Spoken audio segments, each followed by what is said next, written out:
Five,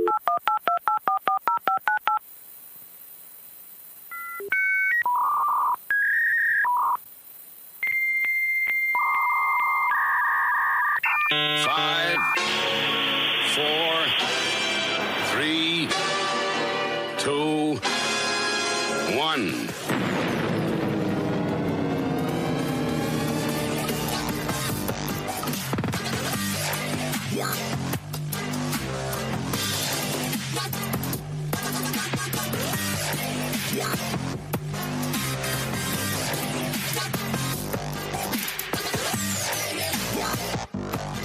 All right. Hello, willkommen, bienvenue, konnichiwa, ni hao, jambo, marhaba. It's time for another Amish Inquisition. Yet again, episode 236 on Sunday, the 19th of June, 2022. I'm Amish Phil. I'm Amish Ben. And I'm Amish Matt. And tonight we've got Alex Mitchell with us. How are we doing, Alex? I'm fine, gentlemen. How are you? Very good, thank you. Been enjoying Father's Day today, haven't we? I have, yeah. I've tried to spend as little time as possible with my sons today as my treat. I remember you saying once, Matt, that you said that your wife's idea of Mother's Day was doing as little mothering as possible. Yeah, and mine is doing as little fathering. So, have you had a good Father's Day? No, it's good, isn't it? Have you had a good Father's Day, Alex? I have had a really good Father's Day. I hadn't seen my youngest daughter, who's 21, for about a week. And before that was about 3 weeks because she's at university away from home. But now she's home. So I got to see her today. She's actually lying out in the living room sound asleep. Obviously, all that energy tires them out. But what's wrong with young people that all sleep all the time? I have no idea. What are they doing? Running about, right? Running about, I don't know. Yeah, well, Alex, there's a reason that we're talking to you today, and that's because you have quite a unique story regarding what's happened to you over the last over 12 months now. And I've been seeing you. Yeah, I heard you on the Delling podcast, and you've done some other bits and bats. You've been on GB News as well, I think. Yes, GB News. I've also been on InfoWars. I've been on the Sonia Pilton show on Brand YouTube. I have about 5 articles, 2, 3, 4 are out in print, and I think there's 1 more to come out. Wow. So, I mean, what's a scaffolder doing on InfoWars, Alex? Yeah, that's what I thought as well. How the hell did I end up here? Yeah. I've asked myself that question quite a lot over the last year and a bit. You know, it's been a year that you couldn't imagine. There's nothing that could have pointed towards it. Nothing could have prepared you for it. 1 minute you're there, the next minute you're not, in many ways. Yeah, so it's been a journey and a half over the last year and a bit. Do you want to, for people who aren't familiar who don't follow you on Twitter, do you want to run us through sort of the bones of what happened? Sure. I'll go from on Saturday the 20th of March 2021, I went to my first AstraZeneca vaccine. My name's Alex Mitchell. I'm a 57-year-old scaffolder from Glasgow, Scotland. Everything was fine. I was told verbally I would have a sore arm at the site area and possibly flu-like symptoms for 40 hours. That was verbally. I went home. Everything was fine till the 1st of April when I experienced some really... I thought I pulled my calf muscles at work. Laboured through on the Friday because it was a half day, but by 10:30 I couldn't get 10 yards without cramping up. The Saturday, the 3rd of April, was my daughter's birthday, and I took my phone and said, well, I'm not feeling too good. This is real bad. If I'm not any better tomorrow, I'm going to hospital. Sunday, the 4th of April, I felt as if I'd run a marathon, but that's fine. I was a scaffolder, so my body was used to that kind of feeling. And I got myself ready, went upstairs, ironed some clothes, and my wife was downstairs in the kitchen. And I unplugged the iron and turned around and collapsed. And I knew that as soon as I went down, something serious was wrong. And as I say, unfortunately, my wife was downstairs in the kitchen with the door closed, so I had to pull myself down the stairs, head first backwards. Made a bit of a noise, as you can imagine. My wife came running out, and I said, I don't know what made me stay calm. Something's told me to stay calm. And I said to my wife, do two things. Phone an ambulance and get me a belt. Because at that point, I could feel something in my left calf. Still hadn't put anything together. Didn't know what it was. That's basically the last I really remember till I've come to. I'm in a hospital. I'm in a room, and there's a lady in front of me. And she says, we need to go for a CT scan, and I need your permission. I gave her permission, and the CT scan was still spinning, and the same lady standing beside me. All head to toe and scrubs. All I could see was her eyes. And she says, we need to go to theatre. We need to go now. And I said, am I in trouble? She went, yes, you're in trouble. And I said, what kind of trouble? She said, the worst kind. And I thought, oh, God. She said, this time is of the essence. She gave me a phone. Or she gave me my phone and allowed me to call my wife and my two daughters to say goodbye. I take it your family weren't allowed in? No. They were brought up and taken into a separate room. I didn't know this. Around about 5 minutes after I had been informed of what the situation was, that I was going into theatre, they took my wife and my two daughters into a room and said to them that they had no hope.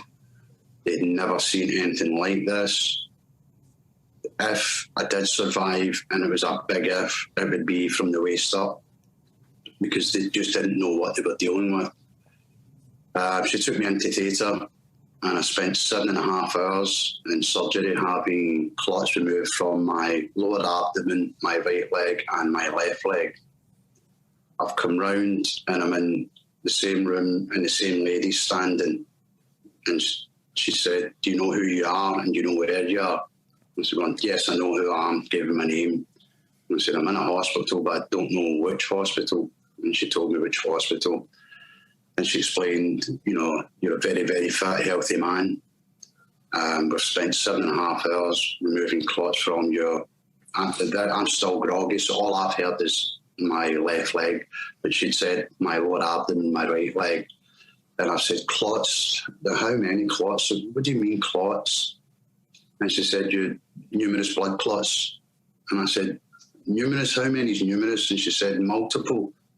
And I'm still really confused. And I said, hold on, multiple clots in my leg? And she said, yeah. I said, how many? She said, we stopped counting. They were in your abdomen, your right leg and your left leg. And unfortunately, we don't think we can save your left leg. I asked for 5 minutes to take that information in. You don't take it in, is the honest answer, because there's 3,000 thoughts an hour, thoughts a second get through your head. You know, you just don't know what you're facing. Your head's all over the place. And she come back in, and I asked her if there was any chance of it being on above the knee, below the knee. And she said, why is that important to you? I said, well, as a scaffolder, it makes a massive difference to what I can do in life. And she went away and she brought in another vascular surgeon, as it turns out, who is my Doc Brown from Back to the Future. He looks like Doc Brown, other than his hair's grey and black. I think he's of Swiss-French descent. He's got the big glasses, the wild hair. But he's the loveliest man in the world. He really is. What a caring individual. They brought this man in, and he asked me why it was important to me. And I have said this before, my wife's heard this, so I can take the doing I know I'm going to get for it. That the first thing I asked was, would a prosthetic leg hold the weight of a classic Vespa scooter? That's my two daughters' life. I'm an old mod. I always have been a mod. You flashed a picture up there on my beloved. She's now with a new lover. Much as I did. that's a story I'll come back to. And he really hadn't a clue what I was talking about. And I said, mod, 60s, and he just, so to get my phone and to bring up kind of mod culture and show him my Facebook and things like that, and he got it. And he said, I don't know, but he says, I don't know if a prosthetic leg will hold that, but I'll ask a question. And that's when I said to him, what's the chances of it being, what's the hopes? And he said, there's always hope. And I said, well, can I take it? And he said, well, what do you mean? I said, well, you said, there's a chance of it being a below the knee. Give me the time. And he said, okay. And he closed the door. And he told me everything I was going to experience, everything I was going to see, everything I was going to feel. And he didn't paint a pretty picture, and he didn't lie. I spent a week in isolation. I now realise that week wasn't given to me because I asked for it. That week was given to me because I just spent 7.5 hours of surgery that I shouldn't have survived. Because in real terms, you're talking to a dead man in many ways. So they couldn't believe that I actually survived. As I say, so you spend a week thinking that you've got a week, but you've not. It's just actually to try and give your body a bit of strength to go through the next operation, which was discussed at length. They told me if it was a below the knee, it would be 2.5 hours because there's more veins down that area. Right. And if it was an above the knee, it'd be 1.5 to 2 hours. On the Friday, I was scheduled to go for surgery. There was a temperature or an issue with my temperature, so they decided not to go ahead. On the Saturday, the morphine, at that point, I probably used 3/4 up to close to a litre of morphine in the days I was on it. At that point, 6 days, because it was another couple of days after the amputation where I ended up with 1.5 litres of morphine in 8 days. So as I say, the Saturday, the morphine's not working anymore. Doesn't matter how much dose he's given me. And at this point, they're counting my pain levels between 10 and 20 as opposed to 1 and 10. And I'm hitting 18. And if I'm honest, it's the closest I've ever came to losing my sanity. I never thought you could experience constant pain like that. There is no words to describe it. There's no emotion that can explain that horror of pain. So they decided to do a thing called a nerve inhibitor, which I'd never heard of.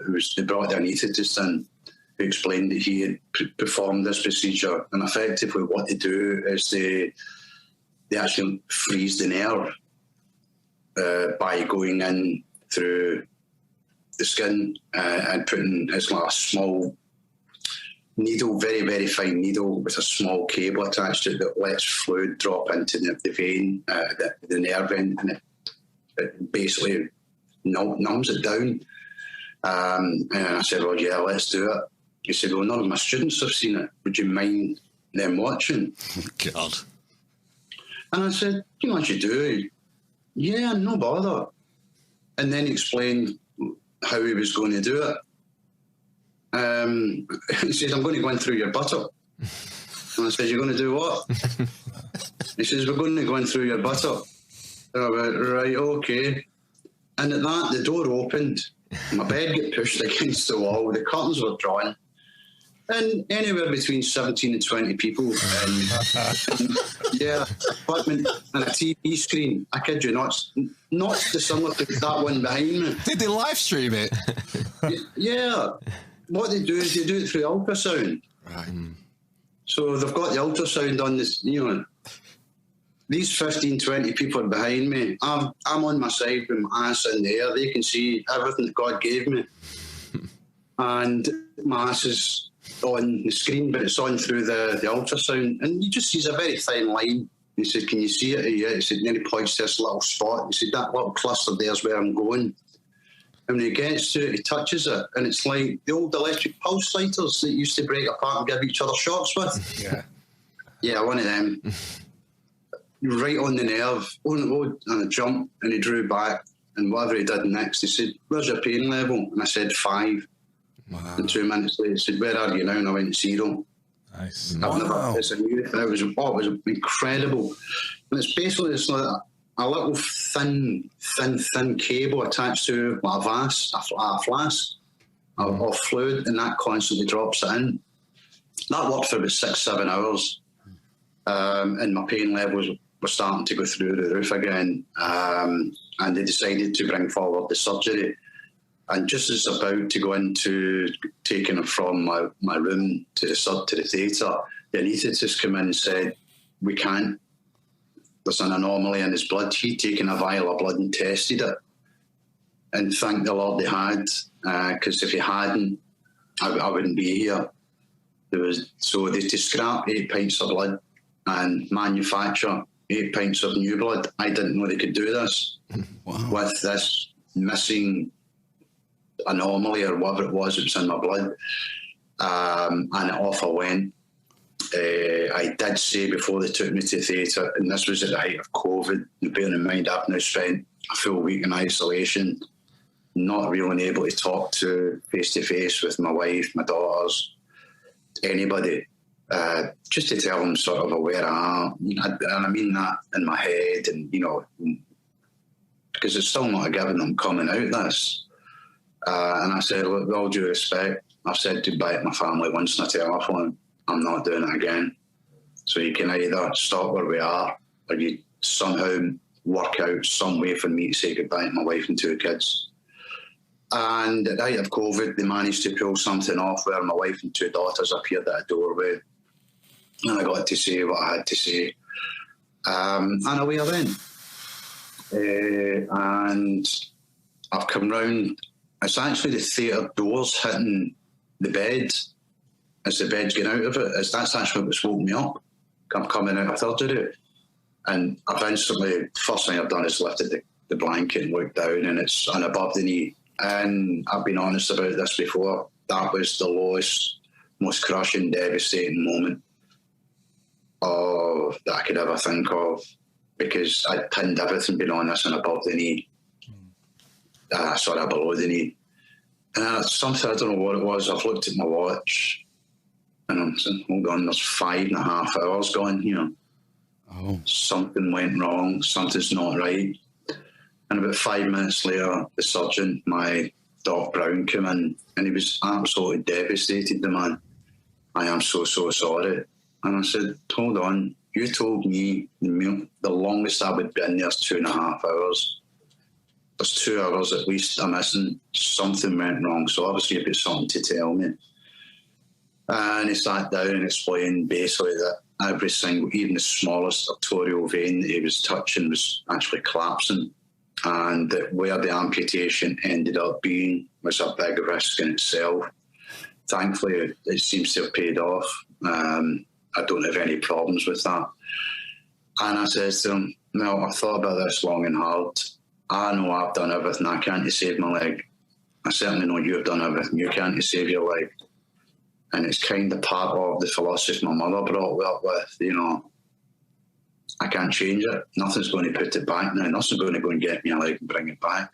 I've got to move on. I've got to try and think move forward. I've always been a very positive person. And he's such a lovely man. I've actually met him in a car park in a hospital. I was coming out of an outpatient's appointment, one of my regulars, and he was walking the car park. I said, hiya. I don't do accents, so you're going to get Glasgow all the way through this. I said, what are you doing? He said, I'm just finishing my lunch. I said, oh, you're just going for a stroll? He said, no, I'm wandering about the car park. I've got 2 cases this afternoon that are very, very difficult, and I'm trying to think the best ways to help these people. That is what I call dedication. A week later, I left hospital. I was home within 8 days of being amputated, because the day, 8 hours after being amputated, less than 12 hours, I was in a gym in parallel bars, showing that I could stand, that I could move, I could bear my weight. I was being taught how to go into a wheelchair, how to come out of bed and things like that.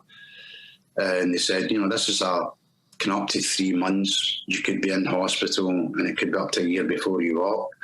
Now, I try not to swear, so I'm not, because I've done an awful lot of it recently. And my answer was, no, that doesn't work for me. If that's your rule book, take it, throw it out the window. You tell me what I need to do to show you that I need out of this hospital.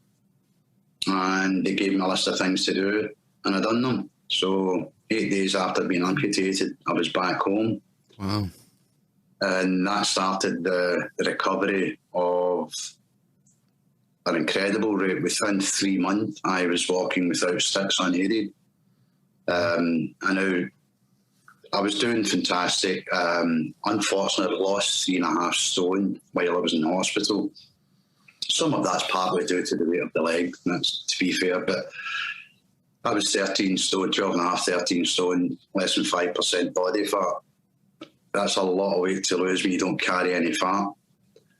And what I didn't realise is that these prosthetic sockets are custom made. They're made to measure shoes or suits.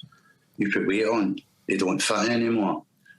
And I was recast. That takes about 2 months. And the minute we put the new one on, it was a major problem. Pain was horrific. And we thought it was a cast. And so we decided to recast again. And it wasn't. There was a problem within some of the muscles at the amputation site.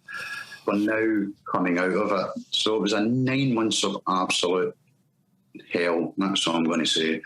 Because when you're stuck in the house for 24 hours a day, and you can't put your prosthetic leg on because it doesn't fit. When you do get it on, it's actually painful. So you end up sitting in a wheelchair, and it gets to the point where your energy levels drop to such an extent, even the thought of just getting ready to get your wheelchair out the front door to get into, even go to the shop, which is literally 100 yards away, it can sometimes be a step too far.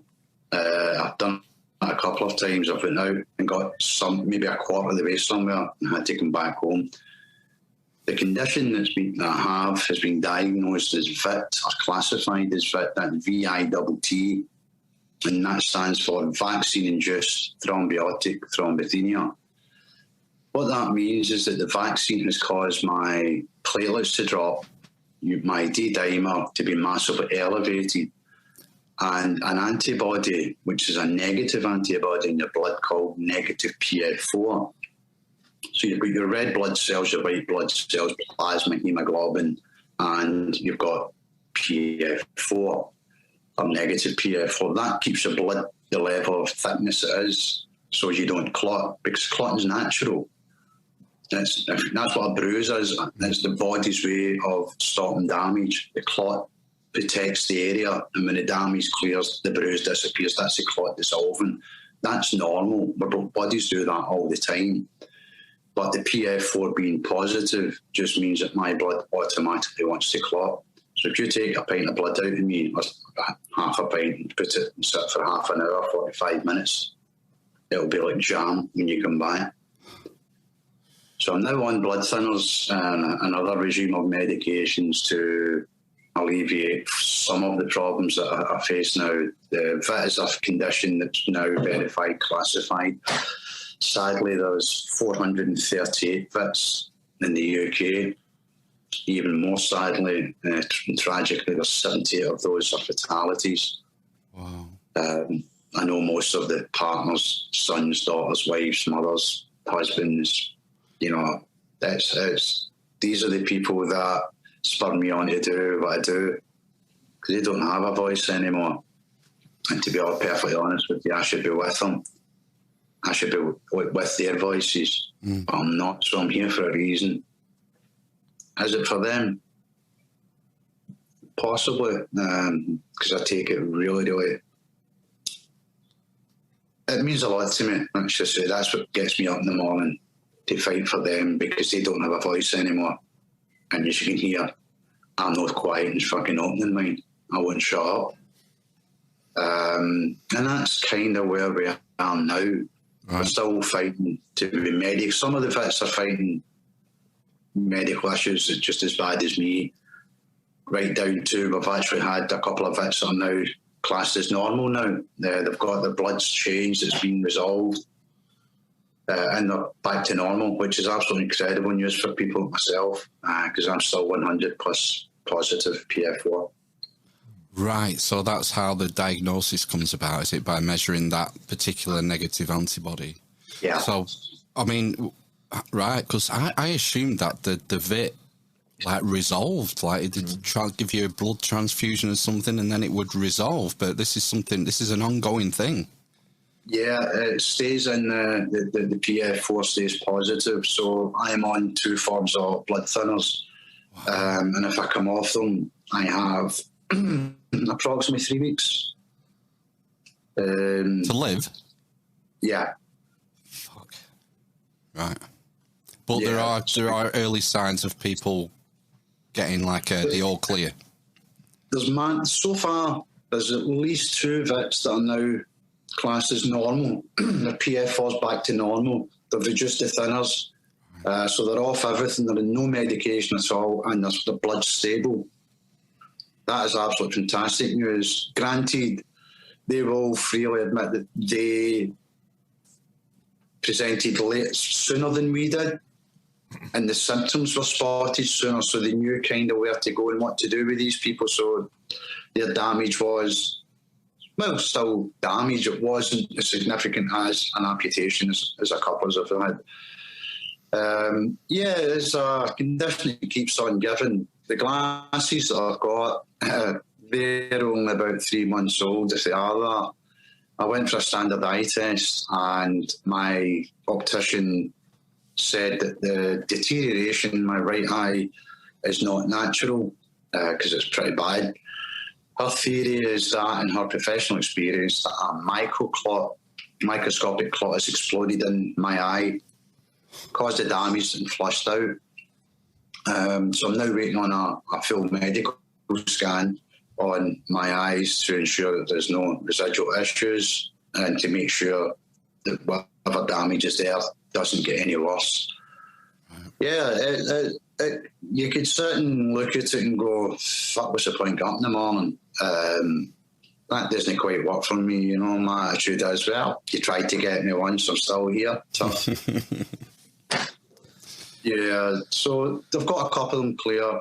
My PF4 hadn't moved for 8 months, and on Tuesday there, I had a conference call with my haematologist. I still have a conference call with them every 3 months, and my PF4 has finally moved. It's only moved by 0.005%, but it's moved in the right direction. So after over a year? Yeah. Yeah, it's not a lot. It's not a lot, but hey, I hadn't moved for 9 months, so. But it seems like random. I mean, have they got a handle on the mechanism? What's causing this? I mean, one of the things I've heard is that it could be accidental intravenous administration of the AZ. Well, yeah, you're talking aspiration? Yes. Right. I'll kind of give both arguments for that and explain why I'm not in that category. While they didn't aspirate, every medical journal up until this happened recommended any intravascular injection was done by aspirating to ensure that you didn't hit a vein.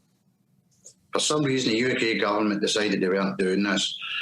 However, if they had hit a vein, the reactions would have formed within 15 minutes to 6 days. If it's done properly and intravenous through the muscle, the reactions will take anywhere between 11 to 28 days. It can take up to a month. for the reactions to present themselves. So in my case, it took more than 2 weeks, so we're quite certain that she hit the deltoid muscle as proper. Those that maybe collapse very quickly, to within 6 days, they've got a very strong argument to say that if you had aspirated, you would have saw that there would have been blood in the serum. Right. If that clears that up. Yeah, I mean, there's been reports of people getting a metallic taste in the mouth immediately as it's being injected, and like Dr. John Campbell on YouTube says, who's been a nurse for 50 years, that's something that they used to warn patients about when they were having an intravenous medication, that it's into the blood and it's into your taste buds immediately. Mm-hmm. So that would make sense that, if it's going into the deltoid, it's got to find its way out of there to the lymph nodes and everywhere else. It's amazing some of the stuff that I've learned. Initially, in Norway, there was 13 to 16 cases that presented with symptoms which we now know is VIT. Sadly, they were all fatalities. And that's where they found out that the heparin wasn't helping, because heparin's a plus PF4. So if your D-dimer is through the roof and your platelets are very low, your PF4 is normally very low, because something's got to feed the clots. So all works in that mechanism. Sorry, I forgot where I was going there. What were we saying? No, it's interesting you brought up Norway, because wasn't Norway the first? Norway. And they gave them heparin, and sadly, that's not putting petrol onto a fire. Right. And I was the first in the world to survive with the level of clots, and because they used steroids instead of heparin. Right. And sorry? That's like an immune suppressant, isn't it? Steroids? Yes, and that all came from hematology. These bloods guys are absolutely incredible what they do. Some of the workarounds that they've come up with. A lot of the other medication I'm on, it's not because of what the medication's for. I'm on it for the known side effects. So I'm on 2 forms of antidepressants, not because I'm depressed, or I may be depressed, but I'm not on antidepressants because of that. I'm on antidepressants because gabapentin is a known nerve inhibitor. And that helps with the amputation sort of a side. And amitriptyline helps with the muscle spasms, which is another side feature of that that's wonderful. It's like someone putting a cattle prod at your heel and just firing up it. It's horrific. It's horrible. You wouldn't wish it on anyone. So that's how they knew that heparin was a problem, and they went with steroids. And I'm the lucky guy that the dominoes lined up for. I had to get a vascular surgeon who clearly saw something that she'd never seen before and flagged it upstairs. For her to be on call to get the vascular surgeon amputated me, to get the hematology team to be in Hermeyer's, because the Hermeyer's hematologists, they're a team of 6 who are part of a team of 6 teams of 6 throughout the world. 8 teams of 6 throughout the world, and they were set up in January 2021, because they kind of foresaw that this virus was doing things to people's bodies. Little did they realise that the vaccines were going to do even worse, but that's where we are. Yeah. I wanted to go back to when you had your jab and sort of what frame of mind you were in. Were you just sort of blasé about it, or did you feel any pressure to get the jab? Was your job under threat if you didn't get the jab, that sort of thing? Yeah, listen, we had spent 12 weeks under lockdown in first lockdown. The whole country was locked down. And then being a scaffolder, because we worked outside, we were allowed to go back to work. I seen the effects in every street, in every road, and it was on every TV station, it was in every newspaper. you couldn't go anywhere without it being on. You know, they were showing you dead people in China, dropped dead in the street, you know, telling you not. People couldn't go in and say goodbye to their loved ones as they were passing. You know, they put the fear of God. It was 24/7. Save the planet, you know, save the NHS, protect lives, do the right thing. My mum, the lady downstairs, they'd been neighbours for about 25, 30 years. She had fallen at home, broken her leg, and went into the hospital, and the lady died with COVID. So yeah, there was a lot of pressure to go and get it, and you wanted to do the right thing, you know. And people say, "Were you not aware? Did you not see anything?" No, I didn't see anything, because people got to understand at that point in my life, I was out 4 or 5 nights a week going to gigs. The other 2 nights a week, one night I spent in the house. The other 2 nights a week I was out in my scooter. I worked 6 in the morning, you know, to 4, 4:30, come home, get myself showered, changed, and I was off to a gig, or I was out in my scooter. I was too busy enjoying my life. I had a perfect life. I was living in a wee bubble. You know, I'd set my standards in what I wanted to achieve in my life when I was about 17, when I decided that being a mod was something for life. It was a way of life. It was an attitude, an approach to life. You know, I did achieve, go to that place. I was happy. I'd achieved everything. I was quite happy being known as Alec the Mud.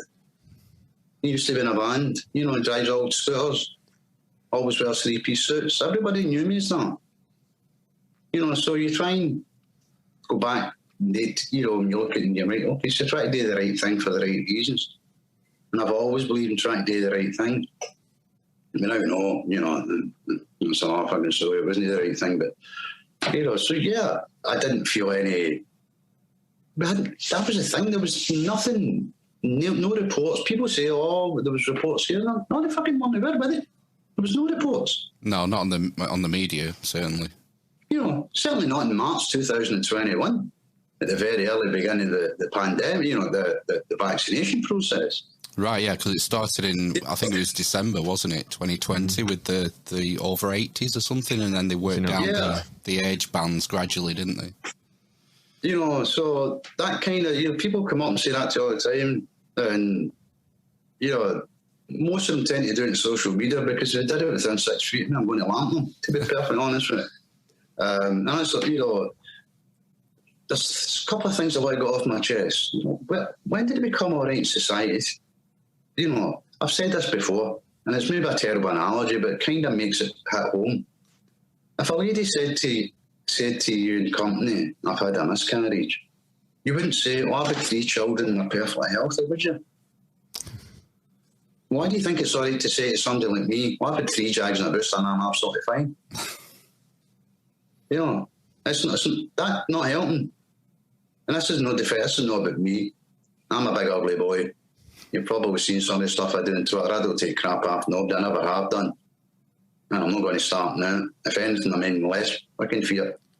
You see when you face that moment where you think you're breathing your last, you've got nothing else to fear. What do you think makes people react like that? Why did they think like that? It's almost sort of it's trying to discredit, you know, the fact that we know people have had bad reactions to this. Why listen, the gaslighting. Now, here's the horrific thing. I've got evidence, 100% proof of evidence. My doctor's notes, I've got letters from haematology, I've got letters from vascular. My personal medical records are 2 inches thick, and it's all over it. It's vascular vaccine-induced thrombotic thrombopenia, thrombosis, thromboedema. There's no getting away from this, so I know I'm going to win my case. It's all these pure people that, you know, I've seen videos of people in hospital and I've heard nurses being really, really bad and saying, "You spoke to somebody for 45 minutes, you spoke to a cardiologist." Gaslighting people. People don't go to doctors and hospitals when they're happy and they're fit and they're healthy. They go to a hospital because they feel as if they're fucking dying and they're at their arse end and they're the lowest place in the world, and they're begging and screaming for their soul for somebody to help them because they're in torment, and for somebody to turn around and say, "I think it's in your head. It's PTSD, it's anxiety." These people are no longer doctors. They really aren't. They really want to take a good look at themselves. That's all. We'll go down informed consent. Clearly there was no informed consent, because we now know that 20 years ago, AstraZeneca knew that the adrenaline factor that was using to drive this vaccine caused blood clots. They knew in the 2 animal trials that they did that every animal had to be put down within 48 hours, humanely. What does that tell you?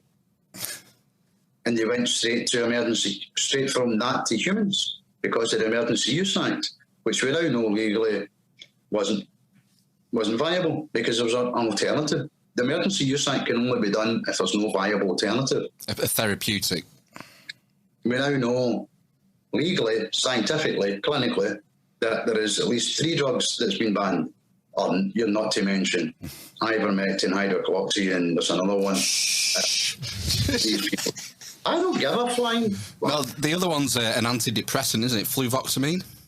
Yes, that's the one. Now, I'm not on any of these because my condition is sorted, it's controlled, and, you know, my blood is taken every fortnight, so I know exactly what's going on with me.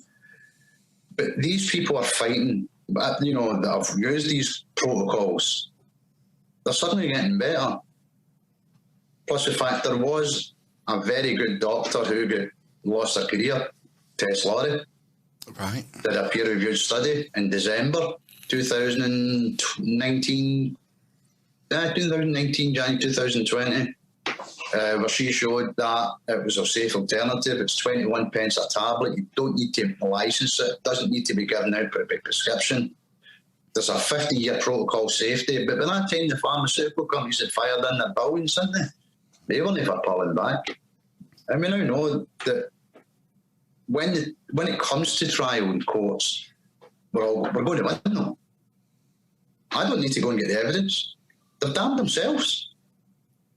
If that makes any sense. You know, every government and every pharmaceutical company has to put their stuff online.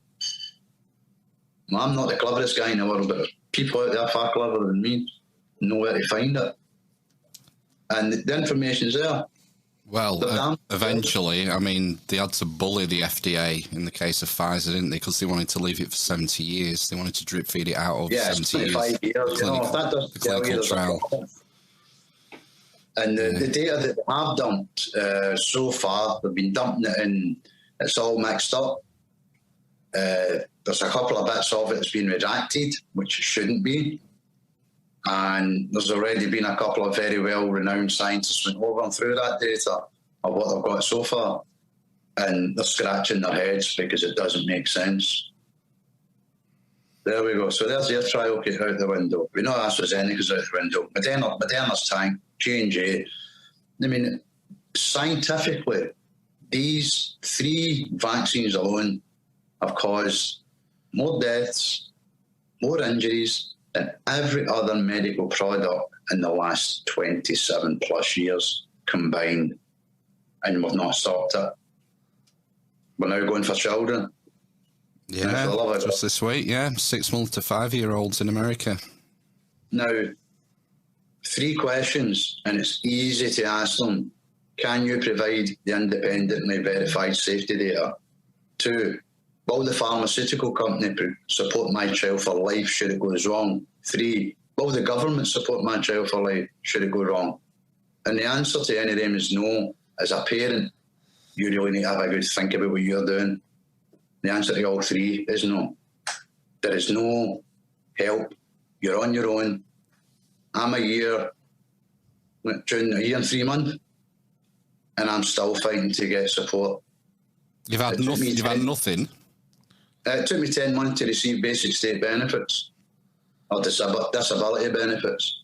How did you manage for those 10 months? Because you used to be working, you know, and getting paid weekly, I presume, scaffolding on sites. Yeah. How did you manage? Well, my life savings are gone. Fuck, right. And then some. You know, I've got a mortgage to pay like everybody else. You know, and this is where the trauma really kicks in. You can't deal with what's happened to your health. You can't deal with the trauma that's happened to you because you can't get help. You can't get support. And I'm not the only one. Now, in in February, the 28th of February, there was 920 claims in the vaccine damage payment scheme over the last 2 years. In April, that went to 1,200.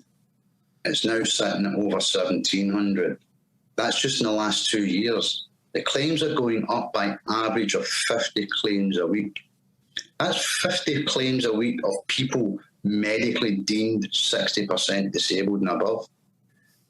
What about the thousands upon thousands that didn't quite make the 60%? That's the criteria to get a payment from the vaccine damage scheme, which is a 1979 policy, which is an absolute farce. They've tried to reform it 3 times. Now, here's how ridiculous it is. Now, let's go with a scenario. There is a virus. That's not for debate. It was killing people. That's not for debate. We needed something as a world. That's not for debate. Therefore, it had to be done quicker than normal. That's not for debate. So therefore, it's a higher risk. That's not for debate. The logistics of rolling this out by age group, telling them they'd missed their first appointment, or second, or third, doing all that logistics of getting all these batches. It's military-grade logistics. Something that should be, someone somewhere should go, that's a very, very clever person who's figured all those logistics out. So you say, right, I've done all that. So now that we know that it's got a higher risk of it going wrong, what will we do? You know, we'll use state benefits. We'll not change them, just keep the ones we've got. And we'll add 2 words to an old policy for the 1970s, COVID-19 vaccines. That is a sum total of preparation this government did for a pandemic that they knew was coming, for a vaccine that they knew had slightly higher risk. You know, that is fucking disgusting. And I've fought this for a year. And I'll tell you something just now.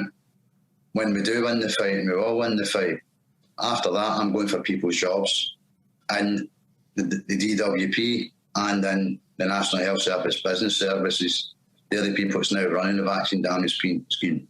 These people have caused untold damage to our lives by adding the trauma, denying us, fucking messing us about.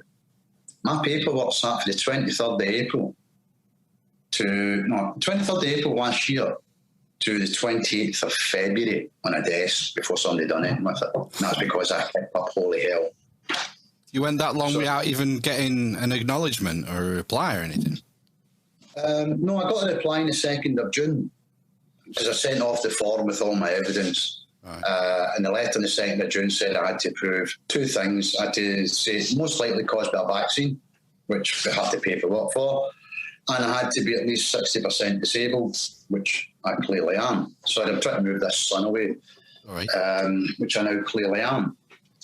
And they said that due to these vaccines being new trial drugs, there's still unknown correlations to causation, and the investigation may take some time. I waited 6 weeks and I phoned, and unfortunately the only number that you had for the vaccine damage payment scheme from April to November was an answer machine where you left a voicemail. So for 12 weeks I phoned every week asking for an update and a clarification on a definition of what some time is, because legally it's 21 days. Gave up in November, spoke to my MP or my MSP, who, again, I seem to have been lucky, agreed with me that this was not acceptable and wrote off 2 letters, one after the other, because they didn't respond to the first one, so she wrote another one that didn't respond to that. They then sent the cases over to the National Health Service Business Services, who were taking it over, who had never done anything like this before, didn't have any staff. They didn't have any claim assessors. There was no team, nothing. And then we got a letter. I phoned in December to be told my records had been sent for. And that's when I contacted them about the 23rd, 24th of February for an update to be told my medical records hadn't been sent for. So I asked for a manager's callback. This was a Friday night. I didn't get it. And in total frustration, because at every level, whether it be politicians, doctors, society, everyone just wants to deny us, ignore us. I had enough, and I took to Twitter, and And I called them out and said, it's fucking ridiculous, 9 months standard policy to just ignore you. And they responded on Twitter. A government department responded to me on Twitter. I couldn't get them to answer the fucking phone. Well, that's it. The public square, start shaming these twats in public and you get a response. Yeah. It's just disgraceful that you have to go through that. Oh, yeah. So I was promised, I gave them the details. I promised somebody would call me on the 28th of February, which they did. And the manager, who will remain nameless because I'm filing an issue with her, come on and said, I'm here to help you. How can I help you? I said, well, unless you're telling me you've got a cheque, my name on it, or you put money into a bank account, I don't see how you can fucking help me, to be honest with you. I said, because this is now over a year and I'm going nowhere. Had my medical records been sent for? No. I went, why not? Oh, they've been sent for now. And I said, look. And then she said, could you get your doctor to write you a letter to say how disabled you were? And I said, why would I want to do that? And she said, because it might help your case. And at that point, the reason I got my back up was, that's not their policy. I said, that's not your policy. She said, sorry. I said, that's not your policy. I said, is that because when it comes to court, because that's going to go to court, this will be a legal case. You can get your professionals out to say that that was my doctor's personal professional opinion. I said, that's very underhand. I said, given the fact that you know your policy is that you already use a sliding scale and have done for over 50 years, that tells you from 0% disabled to 100% disabled. I said, no, let's see that now you're being very underhand again. And then she asked something else, and I went, do you know what? I don't trust you. You're lying to me now. This is what I want you to do. So I gave her some, I told her I wanted an email within an hour and a full timeline review on my claim since the day it was arrived on the 23rd of April. That got escalated to the Chief Executive Officer of the National Health Services. And the response we got was, how shall we say, absolutely fucking horrific. This full timeline review consisted of 7 lines. And he lied. He said, they contacted me on the 28th of February to give me an update. And I said, he forgets to mention the fact I kicked up holy fucking Friday the 23rd to get a manager to call me the 28th. So she didn't call me to give me an update. She called me because I demanded the call, so that he's lying. So the result, which we're now refusing to deal with the Chief Executive Officer, who's now been given an NBE, wonderful for services. And we've sent a letter to Boris Johnson, who did respond. He bounced it to his cabinet secretary, so I'm now waiting on that. And probably next week will be the update of that. So that's kind of where we are with that. Why do you think you're having such troubles getting to just talk to someone and get yourself sorted out? Because it seems like an open and shut case, really. You've got all the medical evidence. You've got, what do you think it is that's stopping it? Wait, my honest answer? Yeah. They're not. Well, here's the reality. Right. I said there's now about 1,700 claims. There's an outstanding 800 plus claims for the previous 10 years. So if we go back 12 years, that's 2,500 claims. How many claims have they paid out in 12 years? 54. It's a 1.7% success rate of a claim. I'm not telling you any lies here. These are the figures that's out there. Do you think they're just trying to... do they think you're just hoping you're going to go away? You know, if they just stonewall you and ignore you for long enough, you might just go away and leave us alone. Oh, they hope they were going to... If you want to be cold about it, they hope to die first. That's what they're hoping. Fucking hell. Well, that would solve their problem, wouldn't it? Yeah, but here's the problem they've got. They've done 2 things here. They've pissed off a Scotsman. And they've pissed off a Scottish scaffolder. That son's really... I've never had this problem. It's because my bloody daughter was in and put the blind Especially up. in Scotland. The sun. Yeah. What's that yellow orb in the sky? Yeah, it was that horrible thing. And listen, see if I was a singular case going through this, it would be horrific and a tragedy and everything else that you could call it. But the fact that this is now in the scale it's on, and the UK government and the Scottish government and the Welsh government and the Northern Ireland government do not want to know. Mm. And the problem that they've got now is that I can guarantee you with anything I've got that I'll win my case. I've had one of the UK's top lawyers who's seen my evidence, not because he's my top lawyer, because somebody showed him it. And I was on a Zoom call with him about something else, and he said, to use his words, "I no fucking brainer." This is one of the top lawyers in the UK. The evidence is that damning. So if they admit it won, they have to admit it to us all. Right, yeah. Open the floodgates. Here's the reality. I've lost my leg. I'll never work again. I've got this life-threatening condition. I'm going blind in one eye. And here's how they're going to help me. They're going to give me a wonderful £120,000. You think that's going to serve me and care for me for the rest of my 11 days? You know, that's a disgusting thing. There's people lost their lives, their husbands, their partners, their sons, and they're going to give them £120,000. It's an embarrassment. It really is. It is, considering how quick they were to write the checks when these things were approved, you know, for political reasons, because every government in the world wanted to be the first to get the first vaccines in arms. Yeah, you know, well, listen, the whole corruption thing goes so deep, it's unbelievable. This is something I wanted to ask you about, is that if this had changed, you know, the way you look at the world, like from the before times to now, because I've always sort of been down the rabbit hole on these sorts of things, but I was wondering maybe if you had a different outlook before and this has changed you when it comes to the way media portrays things and the politics and business. Mainstream media and officialdom, I will never do anything, and I do mean anything voluntary for them again, any of them.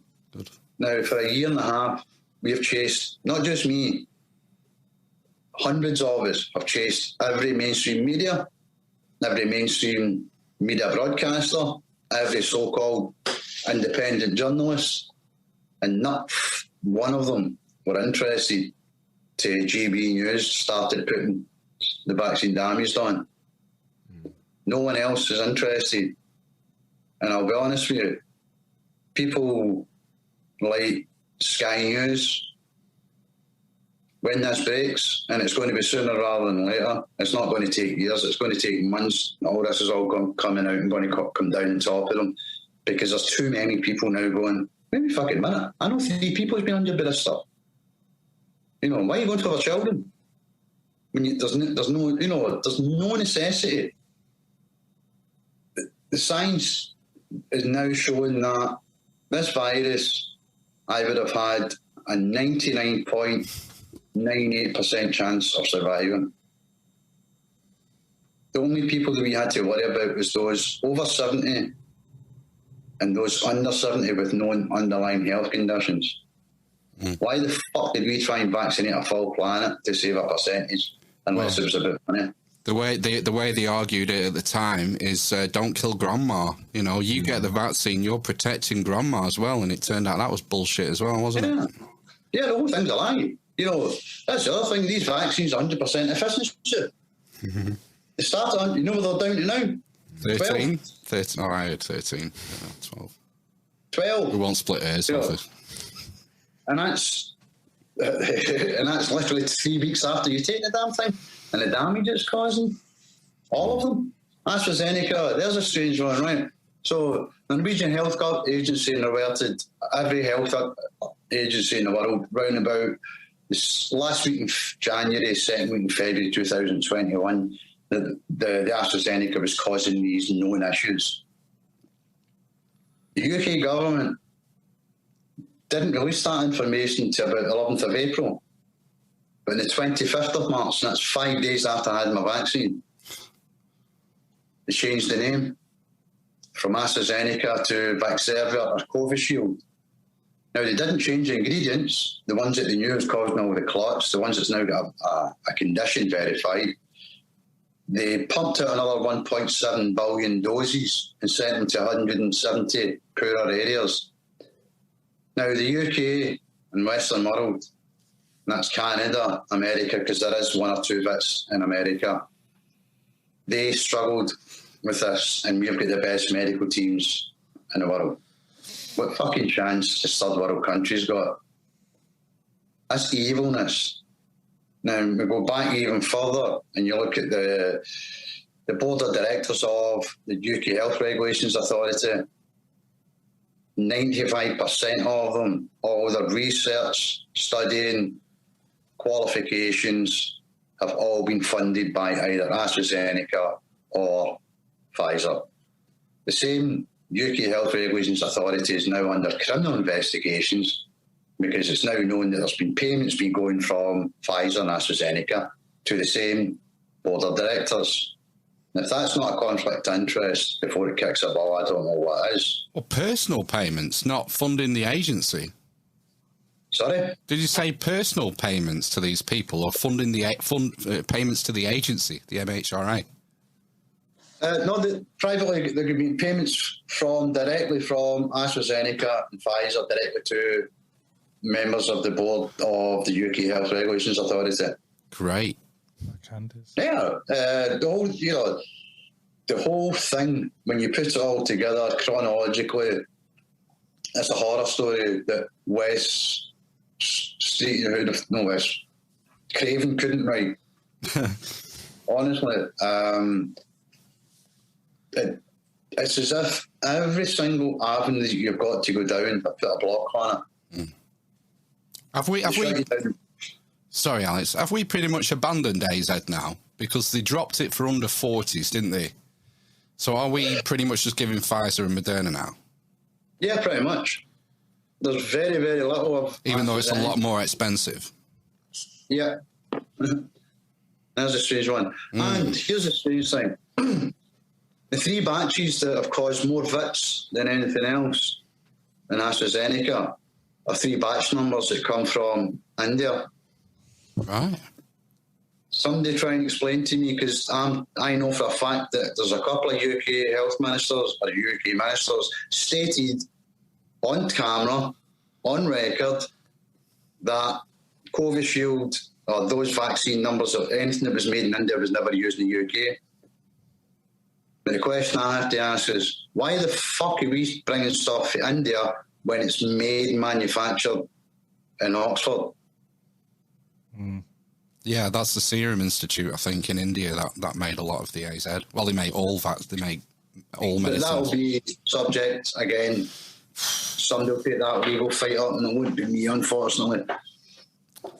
What's because we've gone over an hour already, Alex, and there's just so much more to talk about. We didn't even get onto that piece of work, John Mason, that member of the Scottish Parliament. Oh yeah. Crikey, my blood would have been boiling if I'd seen what he tweeted the other day. If I was in your shoes, he's an absolute fool. An absolute fool. It just, I seen it, commented on it. And then he put the laughing emojis, and I thought, no, yeah. And I thought, But unknown to me, it took control. It took ground itself. I didn't do anything to push it. I just made a comment, and it kind of went crazy. And I seen it going crazy, and I tried to reach out to him and say, look, John, go off of social media. You're creating a bigger mess. This is career-ending stuff. And publicly batted me down, and I tried to reach out privately through some sources that I have, and I actually spoke to him. And I left a message, he phoned me back, and I said to him, did you not think that was offensive and rude to people like myself? I stand by my tweet. Really? I'm not down. I went, fuck you, you're on your own then. You're a fucking idiot. Because this is going to cost him his job. The last time he did something, Nicola Sturgeon had to apologise for him. But he's done us more good than he realises, because that's raised the profile. Everybody sees this is how we've been treated. Yeah, with disdain. You know, they're doing. It's bad enough them doing it privately. You know, publicly fucking pushing that back against it, going the government narrative. You're not sawing your head. You sure it's vaccine? Because you're not allowed to mention vaccines. Oh, God forbid. You know, don't mention to a doctor vaccines. The minute you mention doctor vaccine, they disappear. You know, as you know, that whole what he fails to understand is that we've lost people to suicide through things like this, and that's the reality. We've got people in the darkest places you can imagine. Believe me, I know. I've been there, and the last thing I ever want is anybody to feel that way again. And here we come. We spent months supporting each other, but you know, getting some kind of movement as a public support. And then we got a politician come out and doing that. You know, there was some people. We forget is we to spend, not all of us, but some of us spent Friday night and Saturday, and a very early morning hours talking to people. Not because we wanted to sit and chat to somebody at that time in the morning, because if we didn't chat to them, we weren't sure they were going to fucking stay the night. This is how low people are getting. Wacky. You know, and if I can do anything I can do to stop that, or to help somebody get support, somebody's get help, then yeah, you know, this isn't just about me. This is not about Ali. I don't need your sympathy. I say that a lot. I don't need your pity. I do need your support. I do need your voice. I do need you behind me, because clearly the legal establishment don't want to fucking know either. Over 1,000 legal firms were approached and didn't. Not one of them were interested. One feigned interest and then realised what was up against. Bottled out of it. We've now got some lawyers and some legal firms that are doing us a world of good, and we'll see how they go. They'll march on, but you know, this is what it has to stop. You have to stop gaslighting people. You have to stop denying them, because that's it. People, we did a survey yesterday between all the vaccine dummies that we've got. There's a group that's there. There's over 600 members in it now. 600 members. That's vaccine dummies. People fighting. And by the way, we're talking some of these are kids, 18, 19-year-old, being told that they might need a new heart, or because they try to do the right thing. You know, honestly, the horror of this just goes on and on and on. And I will personally spend the rest of my days bringing these people to task for what they've done. Because I've got fuck all to lose now. You took everything, or you think you took everything away from me. All you've done is just made me angry. Mm-hmm. That's good to hear. Yeah? That's good to hear, Alex. Oh, yeah, I'm not going away. That's, you know... And positive as well. It's like, how are you going to turn this into a positive? What's your plans? How are you going to, keep going with this in the future? Looking positive. Well, you know, there's not just me. There's a lot of us that have learned so much over the last year, legally, medically, policy, processes that we've had to learn, not because we wanted, because that's how we had to get somewhere. All that hard work, experience, knowledge, and the trauma that we've been through can't just go to waste when we win the VIT fight. The VIT fight's just the start. The VIT fight just gives us credence to then say, these vaccines do kill, these vaccines do hurt, let's look at other people, let's look at the myocarditis, the pericarditis, the trachea, the POTS, the hepatitis, the pancreatic cancers, the menstrual issues. Let's treat people properly, stop fucking gaslighting them. And if one doctor says from now on, and I do mean this from this day forward, if a doctor says, the vaccines are good, then I'm not a fucking doctor. I'm not a doctor. Because the minute you say that you do harm, and you know these things are causing harm, none of them are safe. I mean, there's still trials. And this crap that the pharmaceutical companies have got indemnity, now that's out of the water. The indemnity is only in place if the safety data is robust and reliable. And accurate, yeah. Yeah, well, we now know that AstraZeneca's safety data was out of date, incorrect, and out of date, incorrect, and irrelevant or something. And we know that because the FDA told AstraZeneca. That's why AstraZeneca was never used in America. But it was the same safety data that they used for the UK.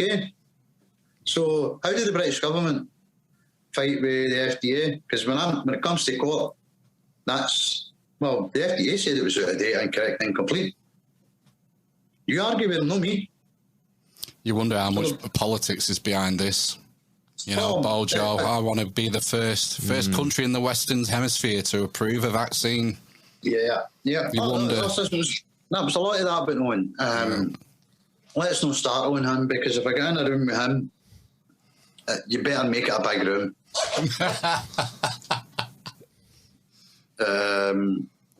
That man, I hold was personally responsible for the deaths of 78 people alone. I hold him responsible for what happened to me.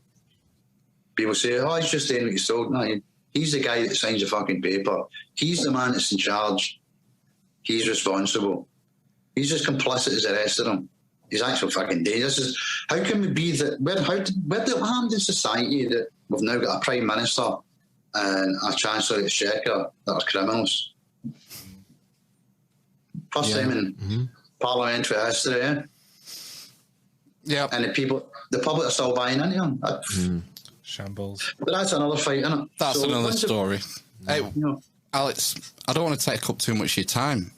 Where can people go and follow you? Or is there like a website for the people who are in the same boat as you? Is there any sort of community building? Where can you hook up together? There is a community on Facebook, and it's called UKCV, and that's United Kingdom COVID victims, or vaccine victims. It doesn't matter whether you had the vaccine or the virus. We couldn't care. We only care that you're suffering, and we want to try and help and support people. Well, lots of great people in there. If you're looking for me, you'll find me on Twitter at AKE2306. You always find me there. If you want to try and get a private message to me, just keep sending me a message. I will eventually get it. Sometimes my Twitter feed goes a bit crazy. Because today, between yesterday and today, I have had 13, 14, 15,000 notifications. Bloody hell. That was a tweet I put about the little old lady at the vaccine centre. She says, I'm 99 years young. She's sitting in a chair with a placard. I'm 99 years young, unjabbed and unafraid. Old school. And somebody took a picture of her, and I know who it was, and asked if I could tweet it. And it's not one of those ones, I said, ladies and gentlemen, not all superheroes wear capes. Here's Beryl. Give her some love and give her some respect. And it kind of went a bit crazy because it's went global. Mm-hmm. I actually reached out today, and I phoned her. I got hold of her granddaughter to apologise, and I said, look, I'm sorry if I've caused your gran any unwanted attention or anything. She went, unwanted? She's bloody loving it. Yeah, she's got her own TikTok now. Yeah. That's, if you want to get me, you'll get me on Twitter. Cool. Okay. Right. Well, it's been a pleasure, Alex. Just stay on the line for us for 1 minute while we play ourselves out. And all the links are in the show notes. Go and follow Alex on Twitter. Yes. Thank you very much, gentlemen. Peace out. Nice to see you.